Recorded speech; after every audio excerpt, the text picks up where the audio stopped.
लेकिन आप quick singles की शुरुआत कर लेते हैं। गाबसर बताइए, क्विक सिंगल के लिए कौन सा स्टॉक चुन रहे हैं? Good morning Shreya. स्टॉक का नाम है टोरेंट फार्मा। इसमें तेजी है, स्ट्रक्चरली पॉजिटिव है, रेजिस्टेंस नहीं है, अप मूव ऑन है, मोमेंटम ऑन है। 4348 के आसपास ट्रेड करता है। टाइट स्टॉप लगाएंगे, ज्यादा नहीं, 4325 का। मेरे ख्याल से 4400 तक जा सकते। Torrent pharma. टोरेंट फार्मा, ये हुई गावस्कर की pick. Shivangi, good morning. Shivangi, आपकी ट्रेड? जी बिल्कुल, वेरी गुड मॉर्निंग। आज मेरी नज़र है पावर ग्रिड पे। पिछले 3 हफ्तों से यहाँ पे कंसिस्टेंटली बहुत ही अच्छी प्राइस वॉल्यूम सर्च देखने को मिली है और अपने एक इमीडिएट हायर बैंड को यानी कि 4250 के लेवल्स को सरपास करके अब उसको एक सपोर्ट लेते हुए दिख रहा है ये स्टॉक। और एक बहुत ही बढ़िया हमने देखा है कि पिछले हफ्ते ऑन एन एवरेज आईवीज काफ़ी कूल ऑफ हुए हैं और वॉल्यूम्स भी ऐड हुए हैं। यहाँ इंडिकेशन है कि स्ट्रेंथ यहाँ पे नज़र आ रही है ब्रेकआउट पर। 4500 के नेक्स्ट टारगेट्स के लिए हम इसमें नज़र रखें टोरेंट फार्मा में, एंड 4253 के एक स्टॉप लॉस के साथ। ओके, पावर ग्रिड 304 पे आपका बाय कॉल है। राजेश पालवे जी, आपकी एक सेकेंड, एक बार चार्ट लिखे आइएगा स्टॉक का। शिवांगी जी, प्लीज अपने लेवल्स, टारगेट्स और स्टॉप लॉस के दोबारा मेंशन कीजिएगा जरा प्लीज। जी, टोरेंट फार्मा पे नज़र है। नेक्स्ट टारगेट्स जो है वो हम 4500 तक के लिए रख रहे हैं, 4250 के एक स्टॉप ओके लॉस के साथ। ओके शिवांगी जी, इसका चुनाव हो चुका है। प्रकाश गावस्कर रुमाल डाल चुके हैं, तो आपको दूसरा कोई स्टॉक लेना पड़ेगा। ओके, तो मैं स्टॉक चेंज कर लेती हूँ। एनटीपीसी पे नज़र है।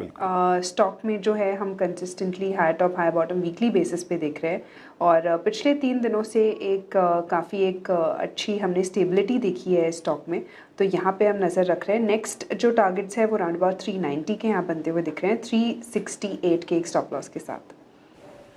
ओके, एनटीपीसी 376 पे आपका बाय कॉल है। आशीष भाई जी, आपका ट्रेड क्या होगा? जी वीरेंद्र जी, स्विगी में बिकवाली की सलाह रहेगी। यहाँ पे गिरावट बढ़ते हुए देखने मिल रही है, पूरा सेक्टर में हम देख रहे हैं वापस सेलिंग देखने मिल रही है। फिर जोमेटो भी काफी वीक दिख रहा है, तो यहाँ पे बिकवाली की जा सकती है। जो स्टॉप लॉस उसमें मेंटेन करना चाहिए 322 का एसएल मेंटेन करे। नीचे में जो लेवल रहेंगे 311 और 305 तक के भी इसमें देखे जा सकते हैं। स्विगी पर बिकवाली की राय। इटर्नल भी 2.5% नीचे आपको कारोबार करता हुआ नजर आएगा। मानस जी, क्विक सिंगल में क्या पसंद कर रहे हैं आप? तो देखिए, एक लॉन्ग साइड पे ट्रेड है। सुप्रीम इंडस्ट्रीज पे खरीदारी करने की राय रहेगी। यहाँ पर हाई टॉप्स हाई बॉटम्स बन रहे थे पहले से। स्टॉक में कंसोलिडेशन देखने को मिला था, लेकिन आज हमें एक फ्रेश ब्रेकआउट देखने को मिला है। तो सुप्रीम इंडस्ट्रीज में करंट लेवल्स खरीदारी करेंगे। 3944 के स्टॉप लॉस से यहाँ पर खरीदारी करनी है। 4100 रुपए तक के टारगेट्स पॉसिबल है, 4100 के। ये कैश लेवल्स हैं। चाहे तो मार्च मंथ का 4000 वाला कॉल ऑप्शन जो 139 के आसपास ट्रेड हो रहा है उसमें खरीदारी करें। 109 रुपए का स्टॉप लॉस लगा लें। 200 रुपए तक के टारगेट्स इस ऑप्शन में भी पॉसिबल है। रचना जी, आपने क्या पिक किया आज? जी, हम कोफोर्ज को सेल करेंगे और यहाँ पे कोफोर्ज में मेरे हिसाब से डाउन साइड पे फर्दर गिरावट आ सकती है। हम 1266 के करीब है मार्च के फ्यूचर्स में। हम इसमें एसएल लगाएंगे 1286 का, 20 रुपीज का, और डाउन साइड पे हमारा टारगेट रहेगा 1220 एंड इवन 1200। ओके, कोफोर्ज आपका 1258 पे सेल कॉल है। रचना जी कोफोर्ज को 1250 पे नहीं छोड़ रही हैं। बहरहाल ये इस वक्त अप्रैल 25 के बाद अब तक का सबसे लोवेस्ट क्लस्टर है। राजेश पालवी जी, आपका ट्रेड क्या होगा? तो वीरेंद्र जी, यहाँ पे मेटल स्पेस पसंद आ रहा है और उसमें हमें लगता है यहाँ पे जिंदल स्टील एंड पावर को बाय किया जा सकता है। देखें तो सारे मेटल स्टॉक्स में यहाँ पे बाइंग इंटरेस्ट बनते हुए दिख रहा है।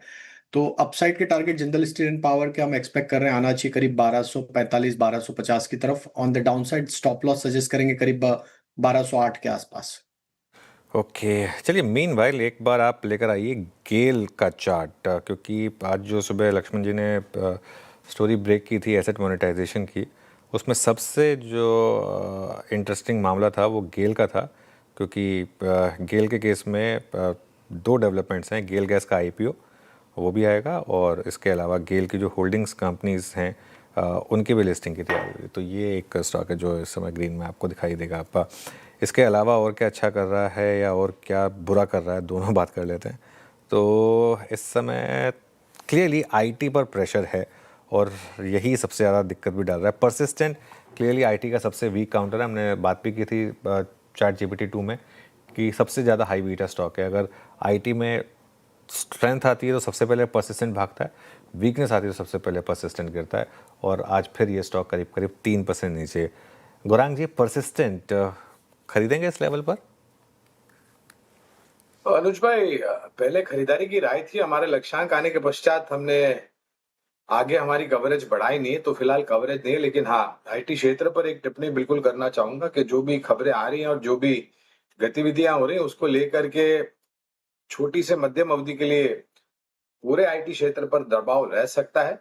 और मेरे ख्याल से ये जो मूल्यांकन है यहाँ से यहाँ थोड़े बहुत और नीचे आ सकते हैं। हालांकि अगर आप दूसरी तीसरी तिमाही की तुलना करें और मूल्यांकन की तुलना करें तो आपको कुछ विपरीत दृश्य दिखाई देगा, लेकिन जो खबरें हैं वो दबाव यहाँ से और नीचे आ सकता है।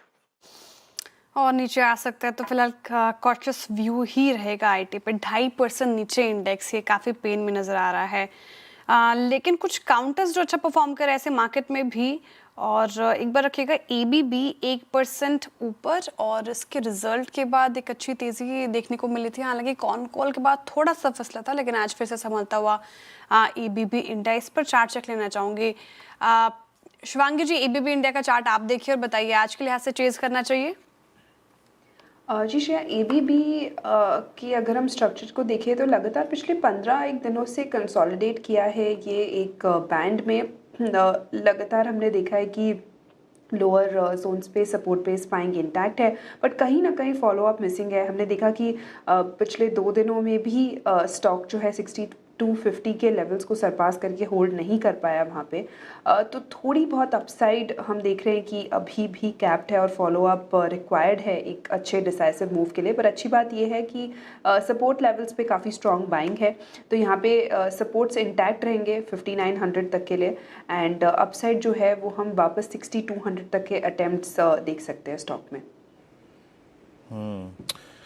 इस बीच कुछ जो क्रिटिकल स्टॉक्स हैं वो कोलैप्स हो रहे हैं थोड़े से। देखिए आईटी भी है, look at Bharti Airtel against all odds, अच्छे हाउस व्यूज़ के बावजूद क्रैक होता हुआ 1950। और देखिए मैंने इसका जिक्र इसलिए करा, मुझे याद अच्छी तरीके से, हम बजट कवरेज में थे उस दिन, श्रेया ने उस दिन एक ब्रोकरेज रिपोर्ट का जिक्र किया था, कंस्ट्रक्टिव बाय कॉल थी उस वक्त, और उस दिन ये 200 डिमा से घूमा था, and with in I think span of लगभग 22 से 23 सेशन, नहीं सेशन तो कम हो गए, सेशन 15 ही हुए, ये फिर रिवर्सल के बाद 200 डिमा को तोड़ता हुआ।